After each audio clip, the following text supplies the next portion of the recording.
மறைந்த நடிகர் ராஜேஷ் உடலுக்கு அஞ்சலி செலுத்திய பிறகு அரசியல் தலைவர்கள், திரை உலகினர் அளித்த பேட்டியை தற்போது பார்க்கலாம். நடிகர் ராஜேஷ் அவர்களின் திடீர் மறைவு மிகுந்த அதிர்ச்சி அளிக்கிறது. தமிழக திரைக்களத்தில் குணச்சித்திர நடிகர் என்கிற பெரும் புகழை பெற்றவர், எனக்கு மிகவும் நெருக்கமானவர், என் மீது அளவு கடந்த பற்றுதலை கொண்டவர். இன்று நம்மிடையே இல்லை என்பது மிகுந்த துயரம் அளிக்கிறது. அவருடைய இழப்பு ஈடு செய்ய முடியாதது. அவரை இழந்து வாடுகிற அவருடைய குடும்பத்தினருக்கும் திரை உலகத்தை சார்ந்த தோழர்களுக்கும் எனது ஆழ்ந்த இரங்கலை தெரிவித்துக் கொள்கிறேன். அவருக்கு விடுதலை சிறுத்தைகளின் சார்பில் எமது செம்மாந்த வீர வணக்கத்தையும் செலுத்துகிறோம்.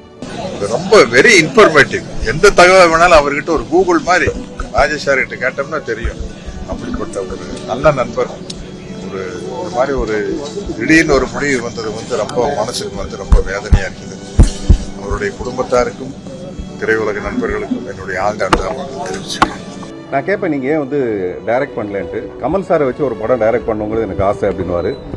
நான் சொல்லுவேன், ஒரு நடிகனை வச்சு ஒரு படம் எடுக்கலாம், ஆனால் நீங்கள் சினிமாவை வச்சே ஒரு சினிமா எடுக்கணும்னு ஆசைப்படுறீங்க, அது ரொம்ப பெரிய விஷயங்க அது அப்படிலாம் நாங்கள் ரொம்ப சகஜமாக சந்தோஷமாக காமெடியாக தான் நாங்கள் பேசிகிட்டு இருப்போம். இப்போ எவ்வளவு கனவுகளோட இருக்கிற ஒரு தகப்பனாருடைய இந்த முடிவு அந்த குடும்பத்தை மிகப்பெரிய ஒரு வருத்தத்துக்கு ஆளாக்கியிருக்கோம்.